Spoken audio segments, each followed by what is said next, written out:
everybody. Hi, YouTube family. Welcome back to MadMix. I'm your host, Mary, And Tiara here today. and welcome back to another show. So, today we're going to be speaking about,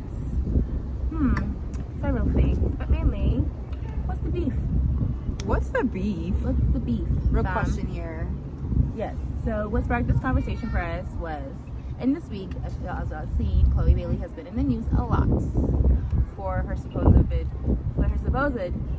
flopped projects. Right. And people have just had this really weird discourse around Chloe, I think ever since she decided that she wasn't y'all's little sweetheart.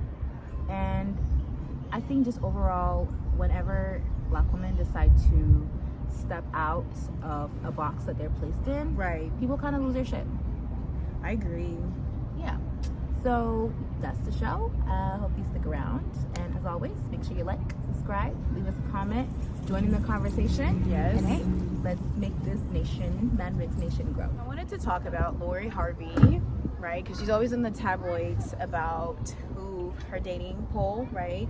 Her famous A-listing dating poll, and how, you know, those type of things are her actions get weaponized because she just chooses to experience life and date with her options open, which I feel like that is something that I applaud, honestly, and that we need to do more of. And so I just think it's crazy that, you know, Black women in general get to, you know, we have to be stuck in this one box. And if we choose to do something else outside of that box, or choose to live our life in a different experience, it's weaponized against us. We you know, get talked about in a negative way, right? When everybody else gets to exercise that and they get to live their life and experiment. And, you know, I just think it's not fair in a way that that's something that we have to even address. What she's doing is just living her life. What she's doing is thinking outside of the box, right?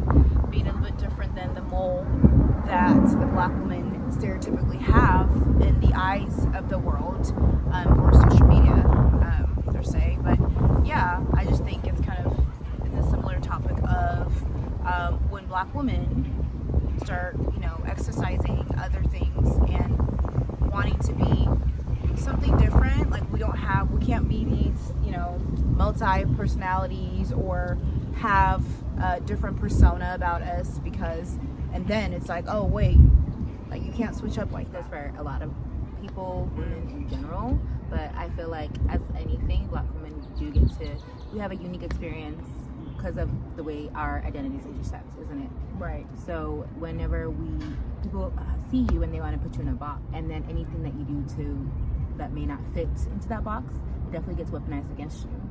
So like, I know the idea of individualism is kind of new, especially for Black people, because we are seen as like a monolith. Whether you're African, whether you're Haitian, whether you're from the UK, whether you're from the US, it doesn't really matter.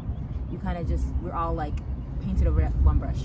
So whenever we have decided to, you know what, I don't care, I'll be weird, I'll be punk rock, I'll be all these things that people don't necessarily think of Black women being, we really do get a lot of flack. And excuse all the background noise, we are out at a park, so you'll hear some people, so you may even see some people, but hey, stick right here with me. Yeah. Okay. So when it comes to that, I think for me, in our last videos, we discussed, you know, how we decided to live life on our own terms. I'll wear the hair that I want to wear, I'll wear the clothes that I want to wear, and it doesn't mean that people will, you know, see you and they're quick to judge you, and we all do that. I think that's very just natural. Yeah. But when it comes to Black women, it's almost as if we get, not only are people just confused and then they like move on, but now you have to prove why you think you belong into that second or, you know, different box. For example, when you talk about Megan Thee Stallion, right, she talked about liking anime. All of a sudden, she had a write a 30-page essay on what was her favorite anime, what was her favorite characters, and it's like, you know, oh, you like indie music or you like punk rock. It's like, okay, like I don't give a fuck, Connor. Like I don't have shit to prove to you. So I think like that's where we are collectively. I think that's where I am. Yeah, absolutely. Like I really don't care if people don't think I belong into a space. Like I feel like I fought my whole life to prove that I deserve to be in the spaces that I deserve to be in. You know, especially growing up in a predominantly white, you know, environment. You know, like proving why I had to be in that AP class, proving why I had to be in the theater, proving why I had to take, you know, why I wear certain clothes or I listen to certain music. So I think we, as Black women, we see this shift and we see that we're visible in all aspects more than ever. Yep. And so we just need to stand 10 toes down, but not stand 10 toes down and prove and spend time proving why we deserve to be there, but just being there, flourish in it. And you don't have to accept anything that's thrown at you, basically. Exactly. That's why I think I really like to confuse people when it comes to my style or even my music or whatever. But because for years I had to prove it. So now I'm just in a place in my life where I'm not proving it. I don't have to prove it. You don't have to believe me. Yep. I'm just gonna live my life and do what feels good to me, do what feels right with my spirit. And hey, that might mean changing it all up again tomorrow. Because you have the freedom to do that. You don't have to be married to one thing, or you don't have to, you know, you don't have to stand in nothing. Mm-hmm. I think let's give ourselves the freedom to just fully explore everything that we want to explore. Because it's damned if we do, damned if we don't. We don't like seeing Black women just express themselves unless it's in tragedy. Don't let people find out you don't come from tragedy. Like, don't let people know that, oh, I didn't grow up hating myself. Right. When you come onto the stage of life, if you're not saying, all my life I had to fight, it's like, boo, get the fuck out of here. And then if you're educated and you speak properly, then you really don't want to be Black, right? Right. And then you have to prove that in that sense too. Yeah. When you could just be a well-articulated Black woman. So yeah. And as we're like, this generation is growing up, and as we're becoming more unapologetic than ever, this is just a voice, like this is just a little encouragement to let you know that there's other Black girls out there that are like you, that are weird, that did come from this or did that. Like, you know, I listen to anything from Davido to Death Grips. Like, it's you're not gonna, even my music, like, you can't, don't try to tell me what I am, because people love to do that. Don't let nobody write your story. Like, I think that's our overall mission, is to like encourage young girls, but the world in general, to don't let nobody tell you what you can and can't do. Right. Because the world is literally your oyster. Mm-hmm. And just because we grew up learning about colorism doesn't mean we have to go into every space wondering if our skin color is the barrier. Just same way you don't have to walk into space and wonder if being a woman is the barrier for you there. Don't worry about the barriers. Live in delusion. Exactly. We need to live in a world that we see. We have to have it in our heads and create it. And going back and reaffirming those things like colorism, racism, it does not help us. It's good to acknowledge it, it's good to know, but once you know, have that in your back pocket, but don't move with it. Like, don't let it be a chip. And even if you, no matter how you feel about it, like, don't let them see you with your head down, basically. Exactly. Keep your head up. Yeah, just know that you're dangerous and a threat if you don't put yourself in a box, because that's what they want to do. They want to place you in that one category, right? Can't have braids and wear wigs at the same time. You know, you can't do this or that. So you know what? Just live for you. Like, just live your life for you. Be your authentic self. If you want to explore, if you want your options, I recommend that. I totally promote that lifestyle, because you're just living in your own truth. So if you're doing that every day, you're gonna attract everything that you want and you desire in life. That's the law of the universe. Right. And not because you dated out and things are gonna be perfect. Right. That's not what it means. No. But attract who you attract. Vibrate who has your energy. Exactly. Go where you're appreciated and celebrated. And don't let the race, color, ethnicity be a barrier to that. Yes. It doesn't mean that you're gonna start dating outside your race and now everything's perfect, because it's not true. Yeah. You know, like every culture, race, everybody has their issues.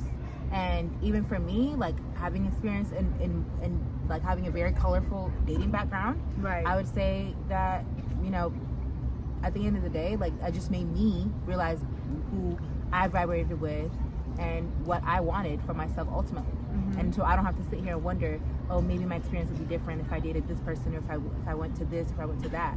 No, don't do that, because there's a whole, that all comes with a whole wahala. Like, don't even. So it's do you at the end of the day, and do you, because it feels good to you. Yes. Go take the class you want to take. Go be weird. Go be the only black girl. Yep. Go be whatever. Because Yeah. Because you know what? Those places are gonna get filled more and more and more with people that look like you, especially with girls that look like you. And so, you know, make friends with people that are authentic and that can celebrate that. Their true self. Yeah, don't be around people that make you feel weird or make you feel like there's something wrong with you because you don't like the same things that they do, or you don't like the things that are stereotypical black girls should like. Right. Because there's no stereotype when it comes to us. I've seen black girls in every facet of life. We come in so many different multitudes. Yes. And now that the world gets to see that, they're like so confused. Right. But at the same time, they're like so curious. People are very curious about you, black girl. And so protect your energy. Don't let just anybody come into that. Yes. Don't downplay yourself. Don't. Count yourself out before you even had the chance to try. Because you'll be so surprised in the impact that you have and the way you're going to be able to transform things and your whole world. And that's just kind of like, this is just us saying, you know, go for it. Yep. Like, if that's something you wanted to try, go for it. If there's a class you want to take, go for it. If you have to do it alone, do it alone. Yep. Because at the end of the day, it's better to go to spaces and places that you love and you have authentic interest with those people, and that will help you build lifelong friendships rather than just staying stuck where you think you should be. Like that's never good for anybody. Know that, you know, all this, I think it just stems from also jealousy, honestly, right? Because we have the very things that other people pay for, if you know what I mean. And I don't like when bodies become fads and trends. I think that shit is disgusting. It is very. But hey, use it to your advantage, whether that means making more money for yourself, whether that means attracting better partners. Use it to your advantage, because it's disgusting that now people are saying like the baddie aesthetic is out. The curvy is like not it anymore. Like okay, what? Let me go ahead and give these back to my mama. This is why you cannot rely on fads and trends and what's hot, because you're hot every day because you get to choose and live in your own truth. Period. And your uniqueness is ultimately, it makes you stand out. And even if you're not, like, even if now, like, people are telling you, oh, the baddies are, who said the baddies are out? What world? Never. We can go down and talk to people. Being happy. Do you want a baddie? Is never out of style. And a baddie is just a girl that has the confidence without external validation. That's all that is for me. Exactly. So I think definitions matter. Bad bitch will never go out of style. Never. It doesn't matter what the trend is. It doesn't matter what's on Kim Kardashian's body. At the end of the day, we will generate our own standards. Yep. We will have our own versions of these accolades that they try to give us. I don't want no white excellence award. I really don't care. I don't give a fuck if you accept me in a room full of white people. I want to accept me, no matter how you come, no matter what shape you are. You decide you for you. Nobody else does. That's it. That's literally it. Write your own story. Yep. Because it is your story. Yep. It's your world. It's your book. We're all just living in it. It's about you. That's about it. All right. Well, thank you for joining us for another absolutely. little juicy episode. Yes. As always, continue the conversation in the comments and let us know what you like to hear from us and all that good stuff. But yeah, I'm out. All right. Bye, guys.